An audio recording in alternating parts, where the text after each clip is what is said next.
Welcome to the ForexWarrior.com podcast, where it's all Forex, all the time. The latest and hottest topics in the world of currency trading, right here at your fingertips. Live Forex trading, psychology, money management, chart setups, news events, automated trading, and expert trading interviews. Plus, we review brokerages from around the world. From beginner to advanced, there is something for everyone. Are you ready for a change? Do you have what it takes to be a Forex warrior? Learn how to live the Forex lifestyle. With over 13 years in the Forex markets and connections around the globe, here is your host, Dr. Jason Gospodarek. Greetings, fellow traders. Jason here with the ForexWarrior.com Forex Trading Podcast.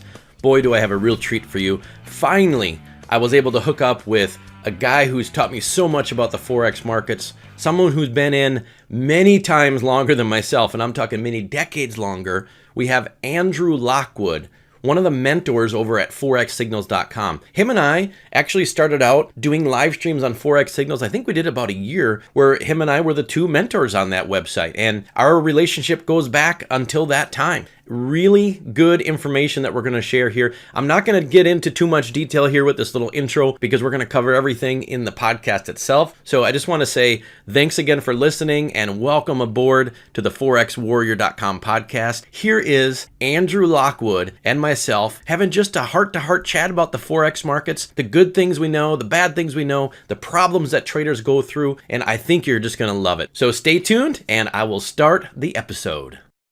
All right, everybody, we have Andrew on the line. Andrew is a live streamer at Forex Signals. He's been trading the markets for decades in the pits of London, on the internet, live streaming, mentoring, one-on-one, the guru, the myth, the legend, Andrew Lockwood himself. So, Andrew, can you hear me all right? Yeah, not much to live up to then, Jason. Yes, I can. I can hear you just fine. How's it going? I'm doing good. I'd like to have you share just a little bit of background on yourself with all the listeners we have here at the Forex Warrior podcast. Give us a little background, how old you are, where you live, because Forex, we talk with people from all around the world all the time, right? So it's not just the U.S. or just London or Australia. It's all over the world. We have traders listening from 37 countries now to this podcast, even though we're pretty new. So give a little background, where you're from, and what you do for your profession now in the markets. Okay, well, thanks for that, Jason, and hi, gang. Thanks for having me on. I'm 51 years old now, Jason. I have been in the markets since I left school, and I left school at 18 years old with not much in terms of qualifications. Actually, I left school and went straight into the London Stock Exchange, and I was one of the youngest traders on the floor of the London Stock Exchange at the age of 19. Oh, I didn't know that. That's awesome.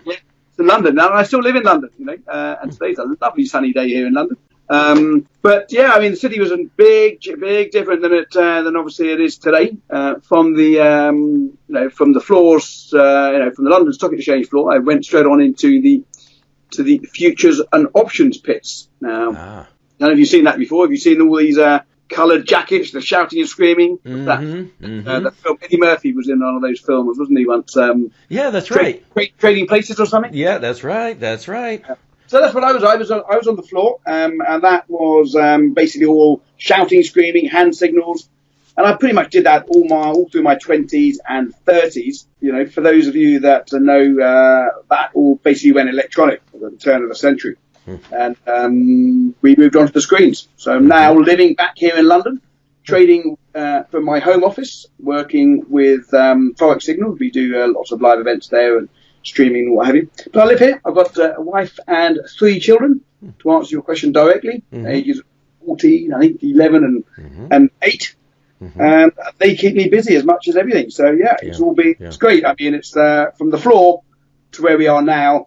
On the screens, big transformation, but I wouldn't change it for the world now. It's great to be able to work from home and work from the home office and not to have to go out on those trains and commute, Yeah, that's awesome, Andrew. Awesome. And for those of you who obviously we're on an audio podcast, but Andrew and I are talking on video right now, and he's got a great looking family too. They're all, every time I see your kids, they're all happy. You guys are doing fun things. It's you have a good thing going on right now. I do, but I'm in big trouble. I've got 3 girls.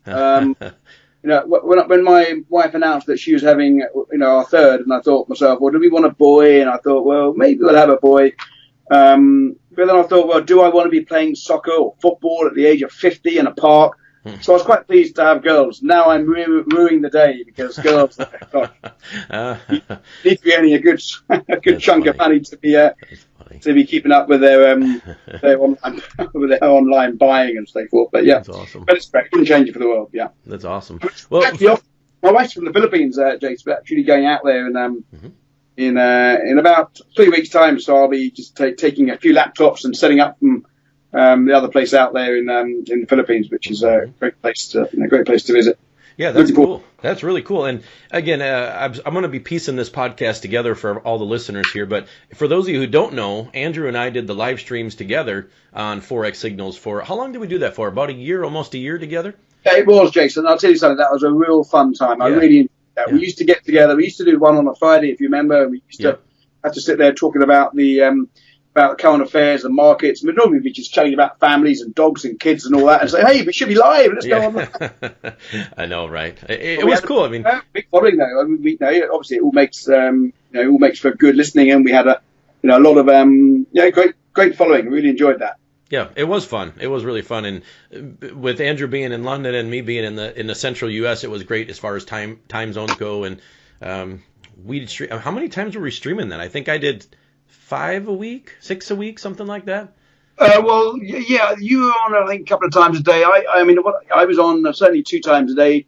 But now you've left. We've got I'm on 3 times a day during the day. Okay. We've got a chap, great guy out in Australia. He's Mark. He's normally sort of like covering the Asian times, and then of course we've got another chap who's out in the US. So we've got 3 of us now. But it was busy times, wasn't it? I mean, Yeah. But we were the pioneers, really. We were the first ones to get it going. That's right. It was awesome. I mean, we had the premium room going. We did our live streams with the videos, and then we did our little, I forget what we called it on Fridays, where we were sort of like we were just two guys talking at the pub about the markets, and it was sort of fun.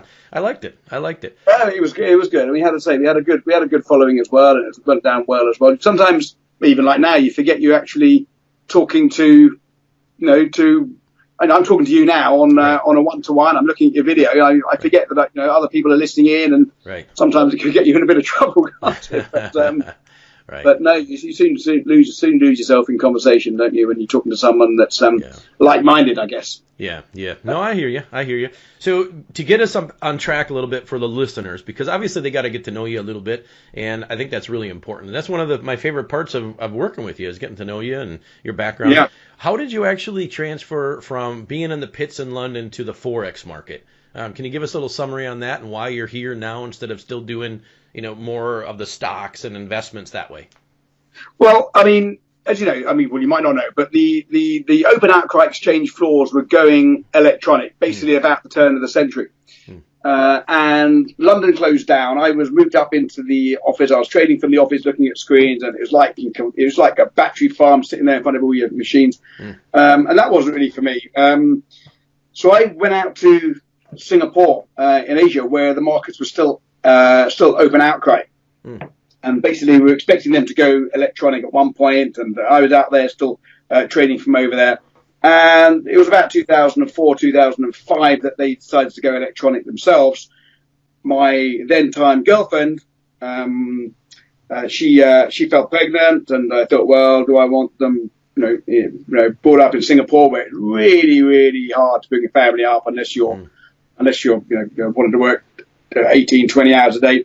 So I came back to London, quite honestly, I don't have any other profession apart from trading, and obviously this was like the time when all the Forex and all the digital age was taking over the markets. I got into spread betting to start with, and found a little niche there. I had at that time I just traded off a laptop, and I was trading quite a small account, so like $20,000 account, just to try and make a bit of a living. Gave some money back to the markets. I thought, well, hang on, this is very different than what I was used to in the trading pits. Trading was very, very different, Jason. It was really, a lot of it was done on eye contact, shouting and screaming. And now you look at indicators to see if the market's going up or down, or you look at candlesticks on the chart. Right. In those days, you used to look at people's eyes. You used to look at the fear in their eyes when the market was going against them. Sure. So it was very different. And I found the big difference in trading on the screens. So it took me a couple of years, I think, really to find my footing. But ultimately, the traits of a trader, whether you're trading on a pit floor or whether you're trading on a screen or whether you're a professional, poker player, it's the discipline that really sort of resonates and really shines through at the end of the day. So if you made some successes on the floor, then you had a half a chance of making it on the screens as long as you had the discipline. So I like that. And then we got, and then the Forex market became much bigger and started growing. And I found myself really attracted to that. I've always been interested in the economics. When you trade in the Forex market, you're trading basically, you're basically trading, minimum of 8 different economies. You're obviously looking at the exotics as well, but you're trading so much, there's so much economic stuff going on there. I've always been fascinated by that as well. So the Forex drew me really because of the diversity of the instrument. Trading up or down, a binary up or down on, just a stock or something like that really didn't really wing it for me. I just preferred the Forex market. And the other thing about the Forex market for me, I'll be honest, in the market, on the floor, trading floor, we used to have an edge. I think we had an edge anyway in the pits because you were able to be the first one there because we were at the front end of it. So we had an edge. When I got onto the screens, I didn't really have an edge to start with until I looked at the Forex market. But I realized, it's not about binary. It's not about up or down. You are able to trade one currency against the other currency. You're able to trade the weakness of one economy against the strength of another economy. So that's where I found an edge for me in the market as opposed to, just thinking it's going up or down. I mean, I've got nothing against people that trade oil or what have you, but it's a binary trade. Bitcoin now is a phase, isn't it? Everyone's into Bitcoin. People ask me all the time in my live streams, about Bitcoin, what do I think? And I say, I can tell you what chart's doing. I can tell you where the price action is going or what I think the price action is doing. But at the end of the day, it's going up or down. I've got nothing to gauge it against, to pitch it against. For the currency market, I can pitch the euro economy against the US economy or that against the Canadian economy. So that's why I've moved really into Forex, I think. That's huge. That's a really huge thing, Andrew. And I think one example here in the U.S. anyway, if you've been in the markets for any length of time here in the U.S., if you're listening here, is the Enron scandal, that we went through. The company was, billions of dollars, I believe, company, and overnight, basically, the whole thing was gone because they had their books cooked and they had the CEOs all hiding things and making the numbers false, and the whole thing was gone right to zero. And that's why I like the Forex. I'm thinking, do I really want to bet the farm and put my hard-earned money on something where some guy could be just lying about something and the whole company's gone, right? Absolutely. I mean, that's always a factor. I mean, I do have, obviously, Forex is just one entity that I trade on an intraday basis, but I do have other investments, generally held out in ETF, big funds, funds as well. So I have risk spread over diverse product ranges, but I don't actively trade that. I don't look at that on a day-to-day basis. I'll do a review maybe every quarter, every 3 months. I'll have a look at that to see if the weighting needs changing, if I'm too far in commodities or what have you. So I'll do some rebalancing time to time, but I don't actively trade it during the day. And I also know that I'm not going to get blown out of the water because I have such diversification in those funds. But certainly in the Forex market, with my trading style in the Forex market, I will never get blown out of the water, even if I didn't have a position at the time. But if I had a position at the time, and the Swiss National Bank, remember back in 2015, January 2015, they depegged away from the euro, and that brought some brokers down, and 1.20000. Absolutely, yes, indeed, and that brought some people down. Even then, if I'd had some exposure, then it wouldn't have taken me out. For those of you that are listening in to the Euro Swiss, if you haven't been around that long, the Euro Swiss basically is a regular Forex currency pair, and the price that the Swiss banks said they would respect and hold at all costs was 1.20000. And they said if price goes down to this point, because it was above it the whole time, the euro versus the Swiss, if it goes beneath that point, we're gonna buy more. We're gonna spend billions and billions of dollars to support this. It was called a peg. Basically, it was locked in, right, to 1.2000 minimum. So what would happen is it would get real close to it, and then everybody want to buy it because they know it can't go down. It will not go down. It will not go down. And then it got more and more publicity, and more people are watching it. And then what happened? One day, randomly, they said, we can't afford it anymore. It's done. And the thing just fell. What was it, over 1,000 pips or something in a few minutes? Oh, I mean, more than that. I mean, it went down to, I think it went down to like 1,400 pips or something like that. Don't quote me. Crazy.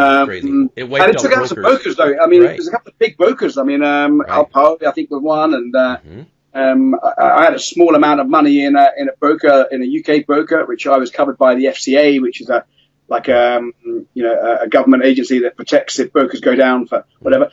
But it took some brokers out, yeah. But interesting enough, and but since then, I don't know if you've been following I'm sure you have, but for those that haven't been following the Euro Swiss, basically since then, and that was almost 3.5 years ago, the Swiss franc has been depreciating pretty much since then. Right. And now actually hit back at 120 again a couple of months ago. And I was talking to people in the room over the last year saying that I don't have a crystal ball, but we're going to 120. And sure enough, I was what a nice day at the office when we got to 120. That's right. And it's like one of those things, you ever heard a story about somebody who's they're driving down an open road in the desert, say going out to Las Vegas here, and there's nothing out there except for a power pole every half mile or every quarter mile. And when they go off the road, they hit that darn pole because that's all they're focused on. So I feel like the 1.200 point, everybody said we got to get back there. And you know what happened? As soon as it got there, it fell right back down again. Absolutely. It fell straight off. I'm talking about that. I mean, I'm like that on a golf course. If I see a lake in a golf course, my ball is going in that lake. That's the theory of gap trading, isn't it? If there's a gap, the market wants to fill it. If there's a lake on a golf course, my ball is in it. Right. Well, can you tell the listeners a little bit about how you manage risk on your trade? Because I think that's one of the things that I liked learning from you right from the beginning. You don't have to get into too much detail because obviously we can't see charts or anything, but tell us about how you manage risk either per day, per trade, per week, or per pair, or how you work that generally. Yeah, sure. Now, look, I found, and certainly now I'm sort of helping other traders along the way, I find that most traders come into this business with sometimes the false expectation. They're trying to make 15-20% a month. And I found that it's just not possible. It's just not something that you can do consistently well. And most traders, I would say, that fail because they come in with unrealistic expectations. For me, a realistic expectation is anything between 3 to 5% on a month, and a really good month would be 10%. A really, really good month would be 10%.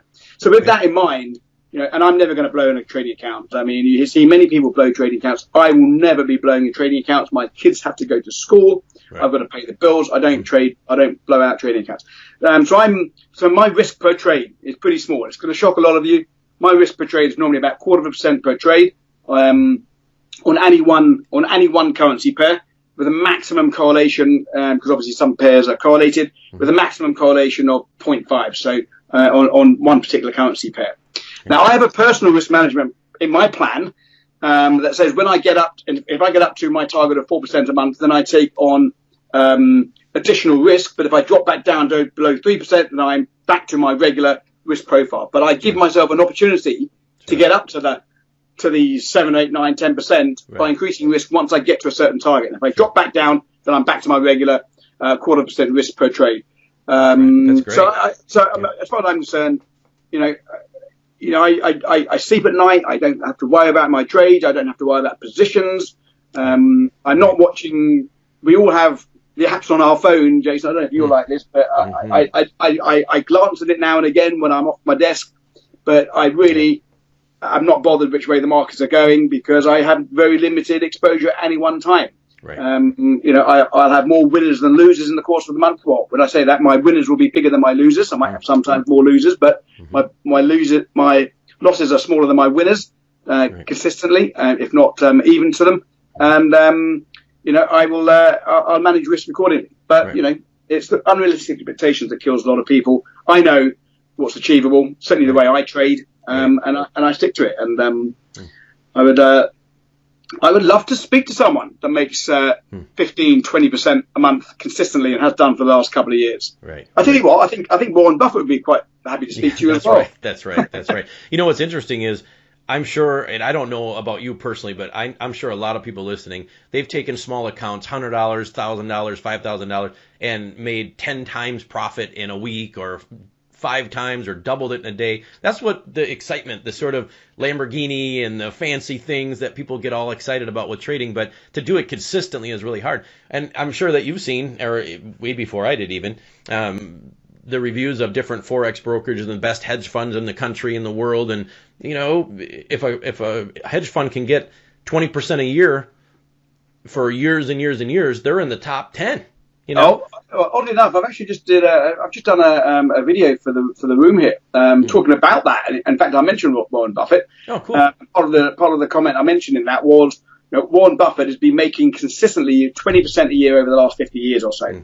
But he's done that. But he's grown with that. He's grown his hedge fund into one of the largest hedge funds in the world by the power of what we know as compounding. Right. You know.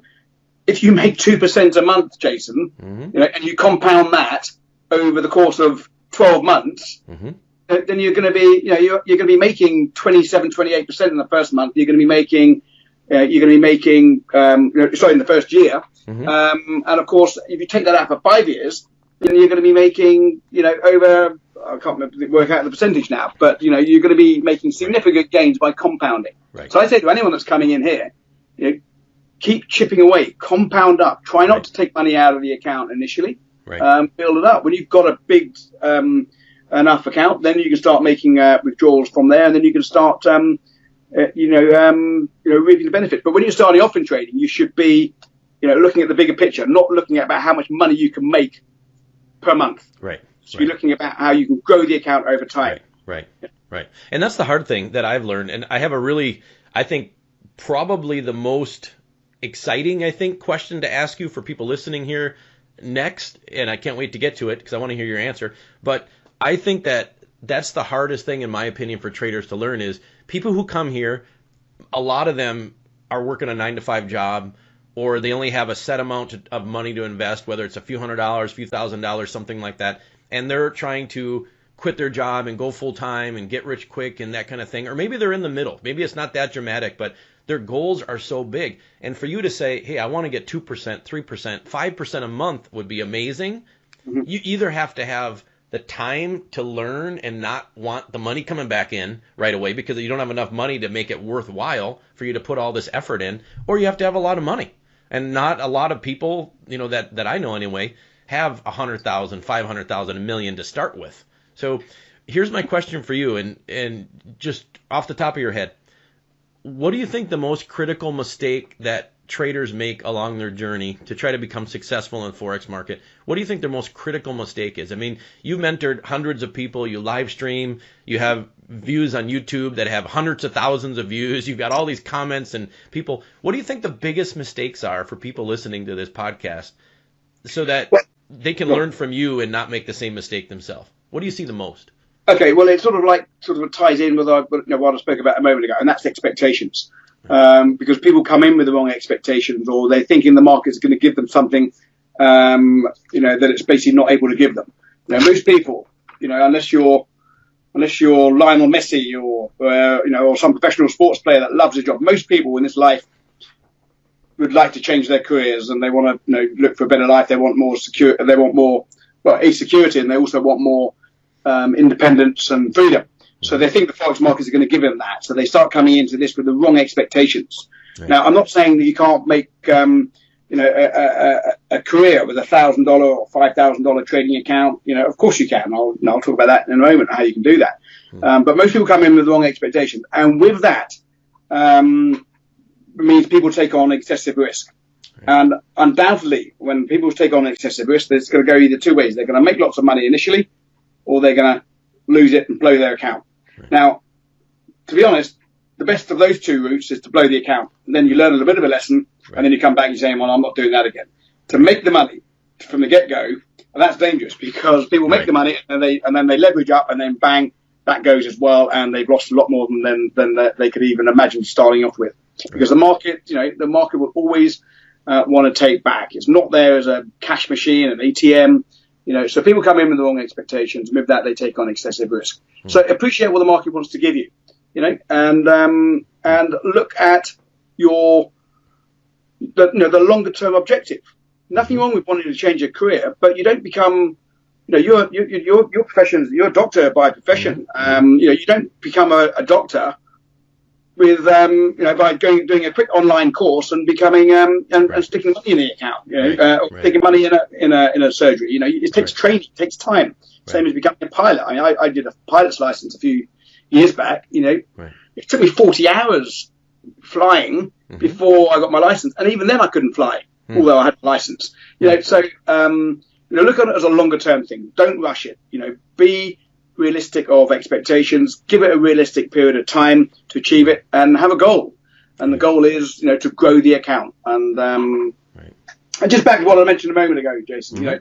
Starting with $1,000. Yeah, tell us about that. I'm interested to see what your thoughts are on that. Yeah. Well, because I get it asked all the time. I get it asked by not only people in the room, but also my people in my circle. Some friends. I was at my sister's party a couple of weeks ago, and she said one of the friends came up to me and said her son wants to get into it. He's only got 1,000 quid. Anyway, so my theory about that is, of course, you're not going to give up your day job with $1,000 trading account. Right. It's not going to happen.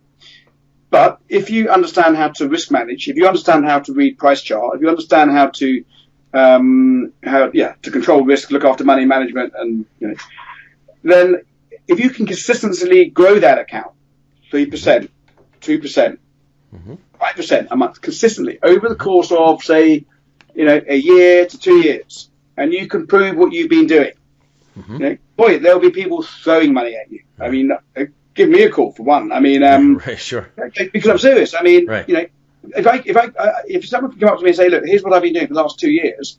I've logged every trade. Here's the way I do my management. Here's the way I journal every trade. Here's the way I control my business. And I've grown my $1,000 account into $2,000 over the course of a year or 18 months. I say, well, that's brilliant. Well, let's try and scale that up a little. And within time, you do that for 2 or 3 years. I say they'll be throwing money at you, and then you'll be, managing people money. You'll be taking performance fees, and and then you can scale that up. At the end of the day, if you can make money on $1,000 account doing discipline, you can make it on $1 million account following the same discipline. Right. Because it proves you've got in anything. It's more. It shows me more discipline and control that you've grown $1,000 into $2,000. Because I know then that the money's not the incentive to you. Right. Because $1,000, you're not going to give up. You're not going to do anything with $1,000 profit in a year. But I know you've got discipline to make that the money not that important. It's the consistency and the ability to master the trading game is more important. Right. There'll be people. So I think that's what I would say to people starting with a small account. Give up, get some education, understand what you do, follow people that are doing it as well. Follow like-minded people. As I alluded to a second ago, Jason, I know I'm rambling on here, but no, it's good. That point you made was huge just there about people not having enough money. Don't let that bother you, because if you can do it well, you don't need that much money. The money will come. Yeah, absolutely. And that's very right. So so I think that's the most important thing, and education. I mean, as I said again a moment ago, I learned to fly an airplane. I actually did that on the ground. But you can't learn to fly an airplane by reading it in a book. You've got to get out there and with people that are doing it, with pilots showing you, sitting there beside you. Right. So I think learning to trade, people can do it online. They can do it. They can lose money. They can play with demo accounts and make money. But actually surrounding yourself with people that are doing it, some people that you can relate to, something that you can talk to, bounce questions off, other members of a community, or indeed the mentors or whoever it is. Right. Surrounding yourself. That's why a lot of old boys, the retired boys, they have these investment clubs they go to once a month to talk about their pension pots. They always surround themselves with other traders, investors, because they learn from them. And it doesn't matter how old you are, we're always learning. So surround yourself with the people that are doing what you want to do. Right. Who? I don't know who made this quote. I remember hearing it from Anthony Robbins first, but I'm sure it's been around for a long time. But it says you become the summary of the 5 people you hang around with the most, right? And nowadays you don't have to be belly to belly with them. You could be like us, talking on Skype video chat here or in a chat room. So I have so many other questions I want to ask you. Maybe we're going to have to save some of these for another podcast in the future, but let's give Forex Signals a little plug, because that's how you and I met, right? I mean, Nick and Will, the guys at Forex Signals, the reason that I was attracted to Forex Signals when I started working there is that these guys have been around a long time. Nick had websites that I saw back when I started 13, 14 years ago, and he's still in the market. I mean, they're good guys. They have a good character, good persona. They're honest. So give a little plug if you don't mind. I mean, this is obviously what you do now. What does Forex Signals offer to people who come there? I mean, for somebody who's never been there, give them a little summary about what's there for them, how it works, that kind of thing. Yeah, well, I mean, that's, like you, Jason, I came to Forex Signals not really knowing much about Forex Signals. Right. I've been sitting in front of my trading screens for 15 years.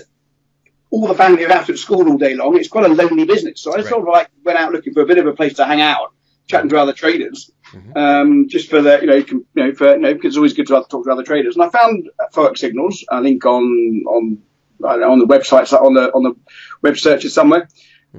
And I just followed Nick, and I must admit, I just found him to be totally honest. Totally honest, because he was telling the world about his mistakes in terms of what he'd done wrong, what he'd done right. I thought, well, hang on, this guy's got some sense. So I joined the community. And I think Nick and I just then got together, and he asked me because he heard about my background as a trader for the last 30 years or so. And he asked me, would I be interested in popping along? And I almost decided not to get involved with any commitments outside of my family, really since 2005. But I thought, well, hey, I'm sitting here anyway. So we started off quite low commitment. Now I love it. I now absolutely love the community. I love the, talking to other traders of all levels of experience, from people that have had 10, 15 years experience in there to complete newbies. So I love the community. We've got a great trading academy in there where there's a whole bunch of videos put together by myself and another chap, educational videos talking about how to set up a business plan, how to set up a trading plan, how to set up your trading as a business. We talk about the actual trading charts and risk management and what have you. So we've got lots of education in there as well. So people come in, they check the education out. We also have a dynamic chat room where people are interacting all day long, around the clock. I wouldn't believe it. Sometimes I'm bored on a Sunday afternoon. Would you believe, with 3 daughters? But I do. I go in there and the people are still chatting there on a Sunday afternoon. So it's a great community. It's all generally about markets and about the week ahead. Sure. So it's a great community.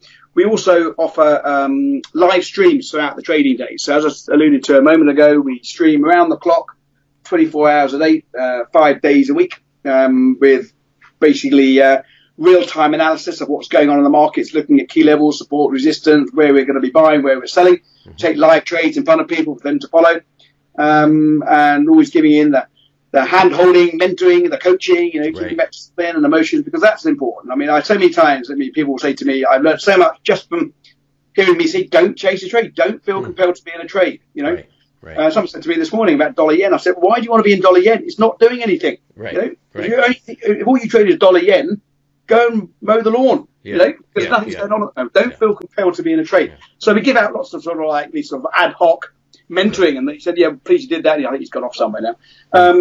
But so we do that. We also have, as it says on the tin, we basically put out some Forex signals as well. But I'll be honest about Forex Signals in terms of a signal from someone else. They're there to be learned from. I don't think you should be following a signal blindly. I think you should learn from them. I think you should analyze the trader's traits and what he does, what his style is he trend, is he counter trend. You can trade them. But what I found with following signals, or other people following signals, no matter who they are, if you have 3 or 4 signals on the bounce that lose money, and that will happen to anyone, I guarantee you, people lose faith. When you have 4 or 5 winning signals, everyone thinks you're the God's gift and you are the Holy Grail. So the emotions of that really are pretty high. So, and the other thing is, if you have 5 losing trades or 4 losing trades, you can say that guy sucks, and you're going to drop him. And that's just the cycle of trading. That's unfortunately. Anyway, so we do that, and then we do live events. We do the live events over. In fact, I'm doing one next week. It will be non-farm payroll. We do live events. So we'll be streaming live over that. We'll do some pre-market analysis, pre-data release analysis, trade the numbers, That's always a good one. Maybe you haven't seen it since you left, but we also give away $1,500 every month in. I'm looking at that deal. You have like a raffle and a trade signal contributor and a trade room contributor. You just pay out people, right? We give away $700 random raffle, completely random, and then we do we give away $500 for the best contributor in the room, just for hanging out, chatting to other members, helping other members. Just say thanks to that person. We get $500 away, and then $300 for the best trade signal provider for that month as well. So $1,500 goes away. It's a great place to hang out. So if you're inclined, do come along. Yeah, that's a really good summary. And you know how things are changed. Remember, we used to have the trading competition for a while too. We used to do that back in the day, and then we changed that around. And it's really a great place. I go on to Forex Signals, and I'm not saying this to plug it. I mean, for those of you listening to the podcast, I know Andrew and I are just talking face to face, but for those of you listening, if I'm turning to you and talking to you now, I go on Forex Signals and I'm logged in every single day because I like looking through the chat. Obviously, trading's very lonely. I did a podcast on that just a little while ago, but I really like the global financial news stream.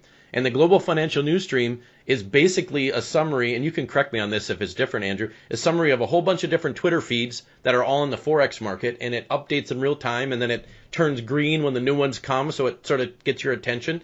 And it's like right now, one just came through literally not even a second ago from Daily FX. It says the percentage of traders net long is the highest since March on the France 40. So the news comes I think I agree. I think it's the fastest place to get news. I've got a live squawk coming in, shouting at me. But often the news feed that you see there beats their live squawk. Right. So it really is cool. I mean, I don't trade the news myself. I don't trade. I'm not a fastest fingers first trader. But it is really it's jolly fast news feeds. They're great, great for that as well. Yeah. Right. And there's also a huge forum that I didn't even really know much about, and it's huge. I mean, there's thousands and thousands of people in the forum, and they have a blog there, and basically anything that you can want. Broker reviews, all sorts of things. So I encourage you, like deeply, passionately from my heart, to go check out Forex Signals, because you got honest people. You have people that have been around over a decade. We're not talking about a fly-by-night place that's trying to sell some expert advisor or trading robot or some PDF book. I mean, these guys have been around, and they have, they've honed it over the last couple of years here quite a bit. Actually, I was say I've been at this game for 33 years. I've been at the game in the markets, and one way or the other. And for me, it's just a great place to hang out. It's funny. We always sort of joked about our age and how you're getting older and I'm getting gray in my beard. I'm in my I'm going to be 43 this next month.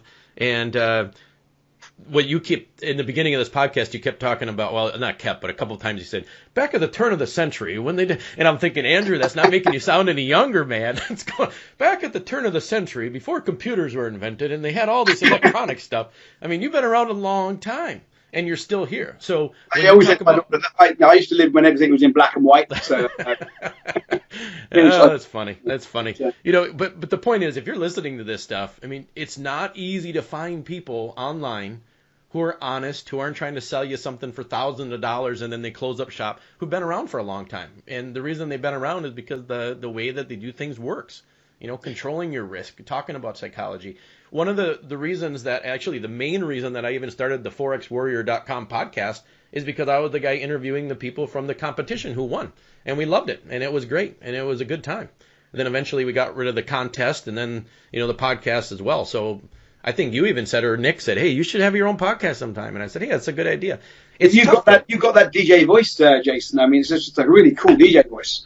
I don't know what you're talking about right now, Andrew. Anyway, but it's tough because I know traders like traders. We know people who are here to try to make a bunch of money and that kind of thing. People want to see the charts, right? People want to say, what are you in right now? Where'd you stop? When did you get in? That you have that type of people who they don't care about two guys rambling. They don't care about fundamentals. They just want to know, give me my signal. What are you in? What are you in now? And they want to make money now. But to be around a long time, you have to appreciate this side of it, that mental side, the psychology side. So. Well, no one's going to tell you what to buy, and so you've got to ultimately take responsibility for your own life, and right.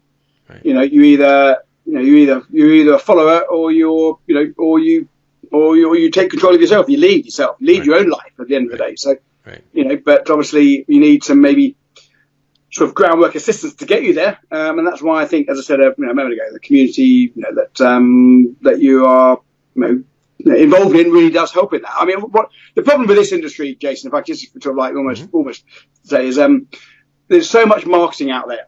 There's so much false marketing out there. The brokers are trying to get you to trade. They're offering you 500 to 1 leverage, 1,000 to 1 leverage. They're doing that. Why do you think they're doing that? Well, because clearly they want you to trade with them over someone else. Right.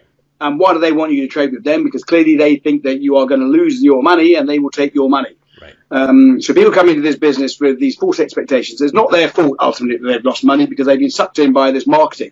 And it's also led to an upbreeding of charlatan, snake oil charlatans that sort of pitching false promises, and people get sucked into it. I do feel for them. That's why I love these type of communities. That's why I've listened to a few of your podcasts over the last since we touched base a couple of months ago, and I just love listening to not only your DJ voice but also the content because you're honest and you're saying it. You say it as it is. Right. And if you can find anyone in this business that says it as it is and tells you reality and not fluff it up with BS, then you're halfway there. That's why I think, I'm sure your podcast is going to do is doing very well, but I'm sure it's going to be it's going to excel into the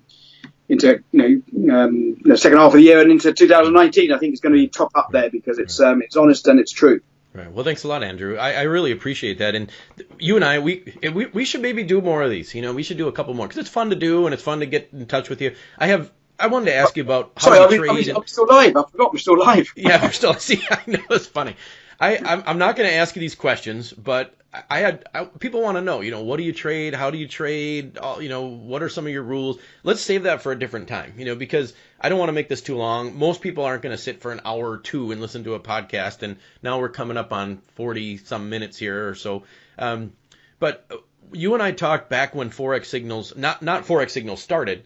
And I think it was liveforextrading.info or something back then. But you and I chatted quite a bit when we had the premium room and all that stuff about how we're trying to take these people who are attracted to this super high potential market.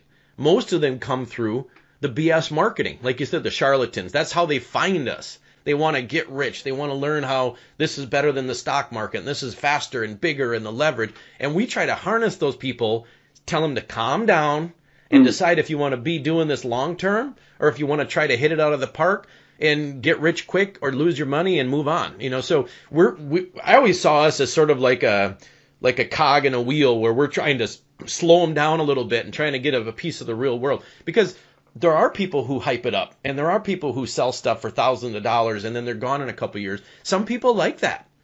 Sometimes, like your stream, my stream, Joel's stream versus other people's stream. Everybody has their own flavor. But I tell you, I've got I tell you, I do these YouTube videos, and my one of my YouTube videos, I think it was up at 700,000, and then for some reason it got taken down. We relaunched it. It's now up at about 400,000 again. Crazy. And the title is, and the reason why it's whatever, it's gone viral. The title is "You'll Never Make Money Trading Forex" or something like that. You'll never make money in the Forex market. And I've basically given the honesty facts of reality. But then obviously it's not all doom and gloom. The point of the video is you'll never make money if you're doing what you're doing at the moment. You should be doing it this way, and that's why I've given them the reality of it. And so there is a happy ending to that. I mean, yes, you can make money in the Forex market. I'm living evidence of it. But but it's the sad fact of the matter is that most come in here, they don't because they're expecting too much out of it. Right. The only thing that's missing from this video podcast is we should both have a frosty mug of beer in our hand right now, having a chat. Someday we're going to do it, right? Someday. It will happen. But I understand you live quite near a casino. I do. I live not even a half mile from a big casino here. Yeah. Well, I think you mentioned it earlier about about fun and exciting. I don't trade.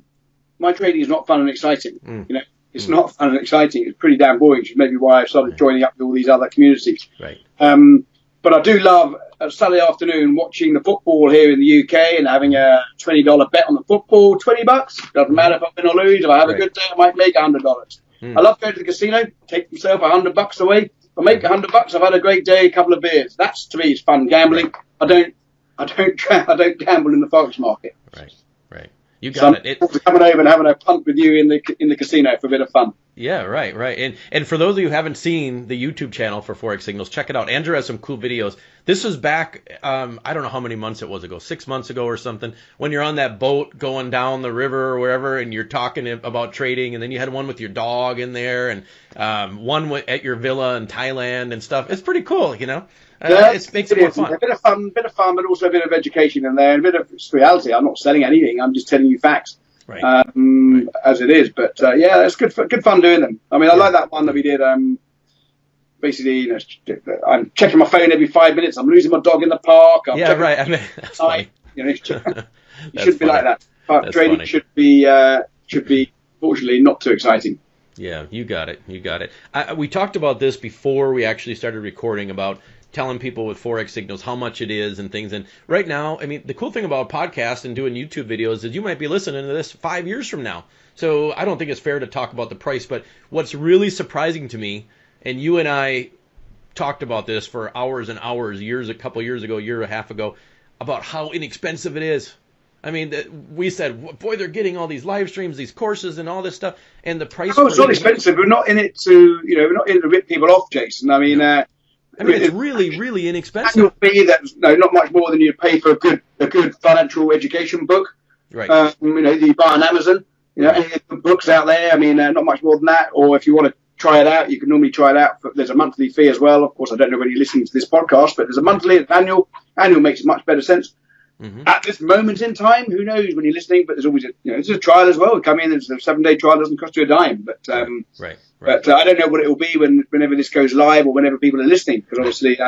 But the price is really good. I mean, it's for what you get from the people you get it from. It's almost embarrassingly low how low the price is. Oh yeah, we didn't do it to we did it to open it to to open up to everyone. We didn't make it prohibitively expensive. That's not the point.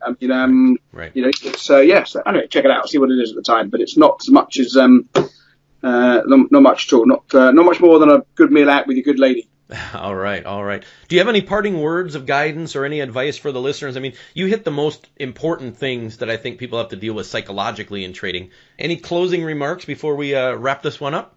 I'll just say a couple of things. Bit of advice. If you are thinking about trading, to have a life, it's not all about trading. You don't want to be stuck in front of your screens 12 hours a day. That's not good. You might think, people have this conception in life that the more hours you work, the more money you should be getting paid. That's just the way we've been bred, when you're employed. Markets shouldn't be like that. It's not the case that the more hours you spend in front of the screen, the more money you get paid. Sometimes less hours. So don't get sucked into your screens all day long. Take a break. Make sure that you structure your day properly so that you're only trading certain hours of the day. You don't get blind by the screens, and you come back fresh every time. And one of the things that, the advice that I think you asked me earlier was what's the best advice I can give? Ultimately, Jason, you've got to love the markets, right? Because if you don't love the markets, quite honestly, then the markets won't love you back. Quite honestly, I hate to use the expression, but that's what I say. You've got to love what you're doing, and you love the markets. The markets will love you back. If you hate the markets, you're kicking yourself because it's going against you. Then the market's winning, and it won't be your friend. Awesome, Andrew. Great bits of advice. I mean, I love talking with you. I mean, this stuff is priceless for people who are new and experienced in the market. So with that, again, Andrew Lockwood, you can check him out over at forexsignals.com. I really appreciate the time, Andrew. I know you're a busy guy. I mean, I felt guilty asking you to do this, but I think I've always got time for you, Jason. And I'd say I've been watching your podcast. I think, you've got some quality stuff on there. I'm only too happy and proud to be involved. So thanks for having me on. All right, and thanks everyone for listening today, and have a great trading day, great trading week, and we'll see you on the other side. Take care. Take care. Good luck, guys. Thank you for listening to the ForexWarrior.com podcast. Subscribe for free in iTunes, Stitcher, YouTube, and on many more sites all over the web. If you know someone who might enjoy being a guest on a future podcast interview, or if you have something you would like to hear as a hot topic, send an email to jason@theforexwarrior.com. Forex trading involves risk, so be sure to read the disclaimer on our site. Check out the podcast and resource pages for show notes and links covered in this episode. For the hottest merchandise in the biz, and to learn more about being a true Forex warrior, visit theforexwarrior.com.